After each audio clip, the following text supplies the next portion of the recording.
Good morning. सकाळी असं फिरायला गेलं की दिवस एकदम छान आणि प्रसन्न जातो. अर्धा एक तास छान फिरून रनिंग करून झाली की मग घरी जायचं. घरी जाताना वाटेमध्ये छान ताजा उसाचा रस मिळतो. तिथे काळं मीठ आणि उसाचा रस असं मिक्स करून पिलं की एकदम छान लागतो. घरी मुलं आहेत त्यांच्यासाठी सुद्धा उसाचा रस घेतला. घरी येऊन आंघोळ झाली, देवपूजा झाली आणि नाश्त्यामध्ये आज रव्याचे अप्पे बनवले होते. एकदम भरपूर भाज्या वगैरे टाकून एकदम छान टम्म फुगले होते. खूपच छान अप्पे झाले होते.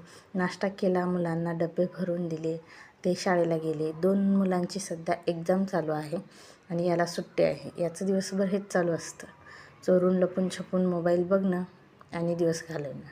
सध्या याचं हेच काम चालू आहे. सगळं कामं वगैरे आवरून झाली, आम्ही बाहेर गेलो. आम्हाला जायचं होतं मार्केटला, कारण मला मसाला बनवायचा आहे दिवसभर साठवणीचा. त्याच्या मिरच्या आणि मसाला घ्यायचा आहे. तो घेण्यासाठी आम्ही गेलो. तिथे मिरच्या आणि मसाला एकदम छान होत्या. त्या सगळ्या घेतल्या, एकच नंबरच्या भेटल्या. आता मिरच्या आणि मसाला कोणत्या आणि किती प्रमाण घेतले आहे उद्याच्या व्हिडिओमध्ये दाखवते. चला भेटूया आपण उद्याच्या व्हिडिओमध्ये. तोपर्यंत बाय. व्हिडिओ पाहिल्याबद्दल खूप खूप धन्यवाद.